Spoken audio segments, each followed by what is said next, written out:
I may be the worst speedrunner ever. At least, that's what I felt like after I failed to get a sub 20-minute run on stream. So, in order to build some confidence, I decided to take on a different kind of challenge. See, I tried to complete a 70-star no-hit run in Mario 64 in 4 days, and it was the most grueling challenge I've ever attempted in gaming.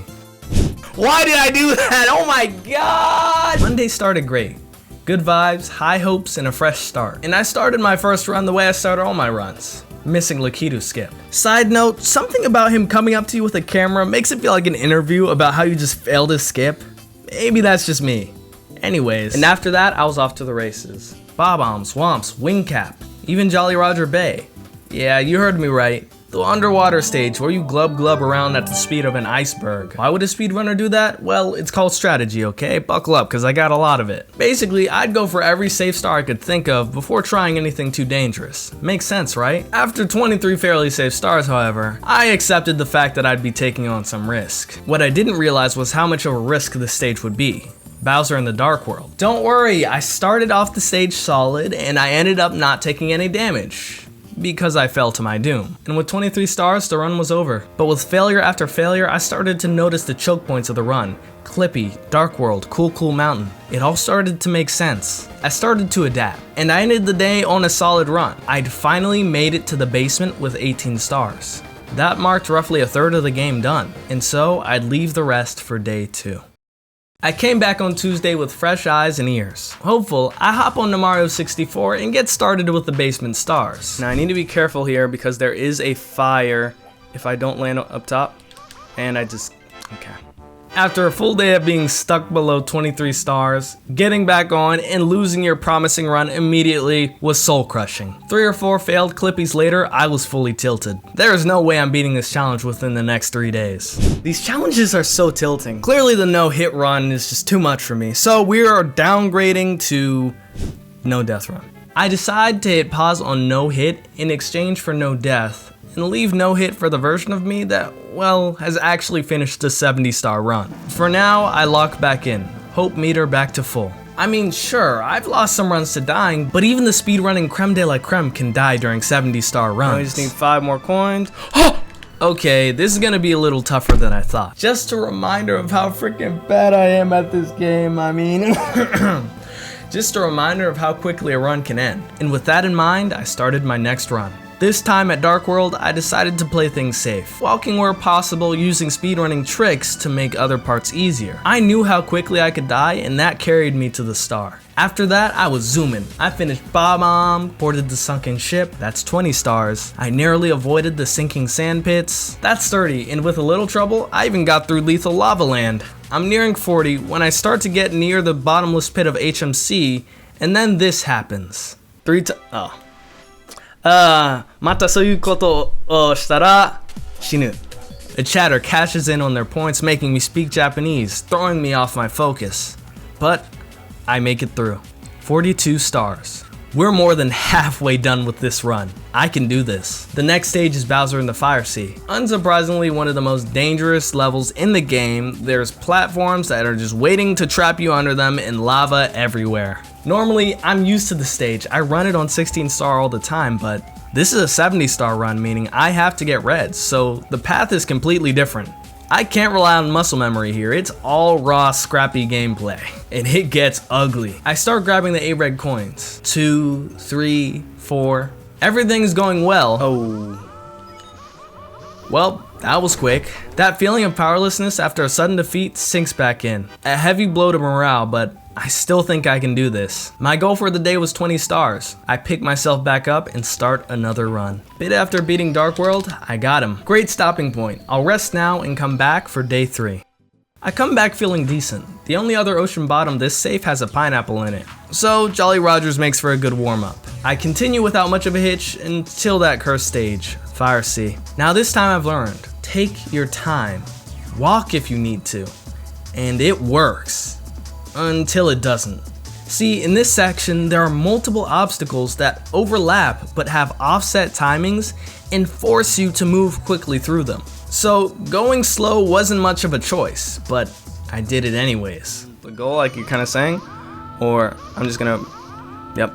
Clutch. I somehow made it through.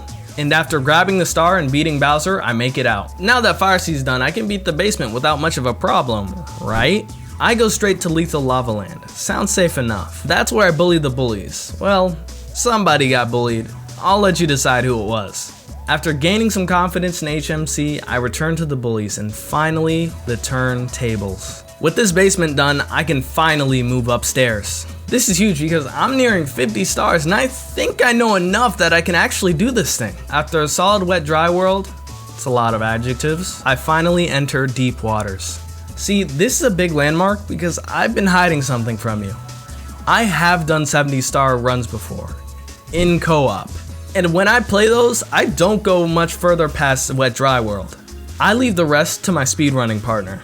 So we are now headed into uncharted territory. I hit Tall Mountain and go straight for a star. When I thought of this idea of doing a no death run, this is the star I was kind of afraid of.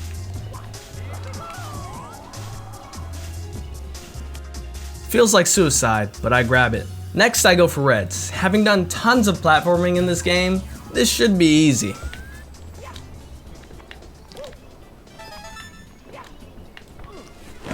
Why did I do that? Why did I do that?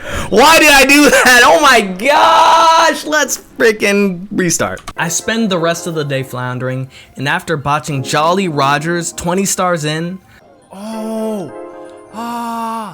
I decide that's enough and reset for tomorrow. This is it, my last chance to get my first 70-star run done without a single death, giving me the kind of confidence boost that could kick off a crazy climb up the leaderboards. All I had to do was lock in. At first, I died Dark World, and then I died somewhere completely unexpected, twice. This forces me to finally figure it out and change strategies. Alright, what if I just went for reds literally right away, bro? Like, I'm just gonna go for reds first. I start my next run with Clippy and then move straight to 100 coins in reds at Womps. I get that done, okay. I move straight to Cool Mountain and go right for the dangerous stars hanging off the edge. One after another, they fall. Before I know it, I'm at 8 stars and I haven't even done any easy ones yet. I go to Dark World, cleared. Okay, now this is a run. See, now that I went to the dangerous stars first, I have a complete main floor that I can go around with basically no danger, and by the time I finish booze and go to the basement, I should be at 30 stars, which is perfect to go straight to Bowser's and clear that right away. It's time for a centennial run. I don't even know if that makes sense, but it sounds good. 31 stars and we've got the whole basement ahead of us. I decide to continue my strat and swallow the frog. Having learned a little bit about taking down bullies, I drop them right into the lava. That just leaves the rest of the basement, Hazy Maze Cave, Shifting Sandland, all while leaving one semi-dangerous star for later. I leave the basement with nearly 50 stars, definitely more than before. Back upstairs we go. I start with Wet Dry World, a comfort level, and after that I play everything differently. I go straight for the absolute most stone dead easy stars. Both upstairs Toad stars and MIPS, that's 56 stars. Before heading to any sort of Tall Mountain, I head to Snowman's Land to get a few stars that I remembered along the way. 59, one more at Tiny Huge Island, inching closer and closer to 70. From here, scarred from last time, I completely avoid Tall Mountain and go straight for a new tactic. I say, what if I can just Burleezy style let's play all the stages that don't have instant death? Explore it, you know? So I try booze again and search desperately for another star until, okay, can't do that. I go back into Snowman's Land and try to get to the top of his head like I see in speedruns, but can I just, no. Am I really about to sit here confused like a snowman with his head popped off? Then I remembered I still had one more star in SSL that I saved for later. Grab that, 61. I also still had Tall Mountain. I could just avoid red coins. And so I did. 66 stars. I was finally completely out of even remotely safe stars that I knew. It was time for Rainbow Ride. I've done this stage a number of times in co-op, so I felt pretty good about it, but the only thing is, we'd recently switched up our routing, so I don't really go there anymore. Still, I go for the ones I remember being pretty easy. I start with the left. Okay, close call, but we made it. I go that way again, this time for tricky. Ridiculous. Absurd. Absurd. Just pure absurdity. Oh, I messed that up. Yeah, I messed that up. And I forgot the precise movement that it requires. But worse is that I forgot you have to bail if you mess it up.